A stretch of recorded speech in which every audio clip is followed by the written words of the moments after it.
Hormuz की खाड़ी के बारे में बात करते हैं। स्ट्रेट ऑफ हार्मुज एक महत्वपूर्ण जलमार्ग है जो ईरान के उत्तर में और ओमान के दक्षिण में स्थित है।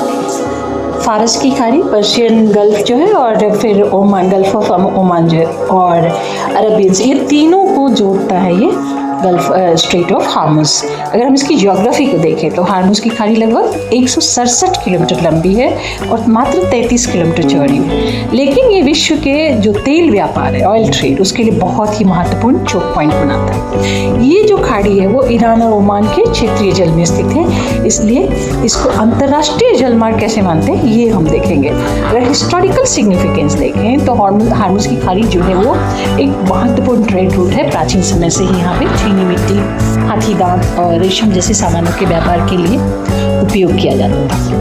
लेकिन 16वीं शताब्दी में देखें तो पुर्तगालियों ने इसको क्षेत्र में अपना प्रभुत्व स्थापित किया यहाँ पर, और इसके बाद ब्रिटिश ईस्ट इंडिया कंपनी ने भी अपना प्रभाव थोड़ा बढ़ा लिया ताकि इसका वो इस्तेमाल कर सके। इकोनॉमिक इंपॉर्टेंस की बात करते हैं तो हार्मुज की खाड़ी जो है वो वैश्विक ऊर्जा बाजारों में अत्यधिक महत्वपूर्ण है और लगभग 20% जो है ग्लोबल ऑयल की आपूर्ति जो है इसी रास्ते के थ्रू जाती है। इसके अलावा 20% LNG जो है वो लिक्विफाइड नेचुरल गैस भी यहीं से होकर गुजरती है। सऊदी अरब, ईरान, इराक, कुवैत, कतार, बहरीन और UAE सारे देश जो हैं, सारे देश इस खाड़ी के माध्यम से तेल और गैस का निर्यात करते हैं। जियोपॉलिटिकली इसका बहुत ज़्यादा इम्पोर्टेंस है क्योंकि हार्मुज की खाड़ी में अक्सर ईरान और पश्चिमी देशों के बीच तनाव बढ़ता रहता है। ईरान ने कई बार इस खाड़ी को बंद करने की भी धमकी दी है और जिससे वैश्विक ऊर्जा बाजारों में काफ़ी उथल पुथल मच जाती है।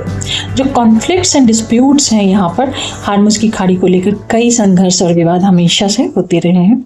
1980 और 1988 की बात करें तो ईरान और इराक ने तेल टैंकरों को निशाना बनाया था, जिसमें अमेरिका ने अपनी शिपिंग की रक्षा के लिए इंटरफेयर किया था। बाद में ईरान की खाड़ी को बंद करने की धमकी जो है वो 2012, 2019, 2023 और 2024 में भी हुई थी और ईरान ने इस खाड़ी को बंद करने की जब धमकी दी थी तो इससे तेल की कीमतें काफ़ी उछल गई थी। और हाल में जो 2026 में जो हो रहा है ईरान, अमेरिका और इजराइल के बीच, वो सब देख रहे हैं और शिपिंग जो है वो अब बाधित हो गई है और पूरी तरह से ग्लोबल ऊर्जा सुरक्षा जो है वो वैश्विक ऊर्जा सुरक्षा, उसमें काफ़ी ज़्यादा टेंशन आ गई है।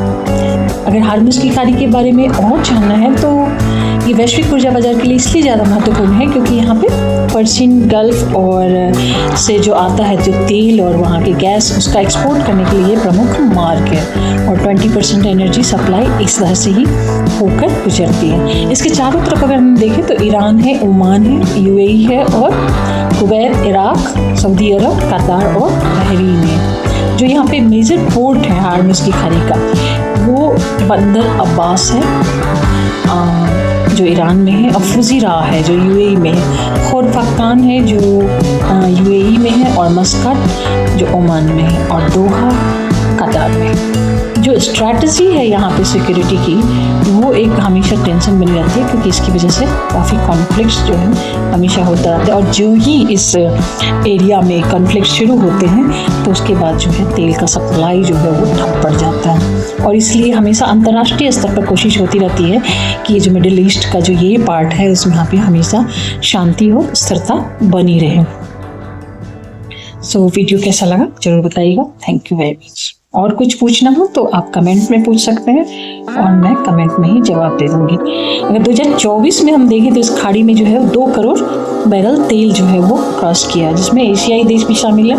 तो चीन, भारत और जापान और दक्षिण कोरिया सब जो है यहाँ से सप्लाई लेते हैं और 80% जो है कच्चा तेल जो है वो इस खाड़ी से होकर गुजरता है एशियाई देशों की ओर। LNG जो है तरलीकृत प्राकृतिक गैस, लिक्विफाइड नेचुरल गैस, वो उसके व्यापार के लिए भी ये हार्मुज स्ट्रेट जो है बहुत ही महत्वपूर्ण है क्योंकि उसका 1/5% जो है ट्रेड इस हार्मुज की खाड़ी से होता है, स्ट्रेट से होता है। तो ऊर्जा बाजारों पे काफ़ी ज़्यादा महत्वपूर्ण प्रभाव पड़ रहा है और तेल की कीमत जो है लगभग 130 से $300 प्रति बैरल जो है वो बढ़ जाती है। सबसे ज़्यादा जो यहाँ पे बाधाएं होती हैं और इससे जो प्रभावित अर्थव्यवस्था है वो जापान, साउथ कोरिया और इंडिया और चाइना है, जिसमें जापान सबसे ज़्यादा रिस्क पे है क्योंकि जापान के पास अपना तेल जो है बिल्कुल नहीं है, आयातित तेल और गैस पर ही ये निर्भर करता। अमेरिका जो है चूँकि वो एक्सपोर्ट करता है तेल और गैस का, तो उसको इससे बहुत ज़्यादा खतरा नहीं होता है। वीडियो कैसा लगा जरूर बताइएगा। कुछ सवाल हो तो आप कमेंट में पूछ सकते हैं, मैं वहीं पर जवाब देने की कोशिश करूँगी, या अगर लाइव आने का टाइम मिला तो मैं उसमें बताऊँगी। Thank you very much.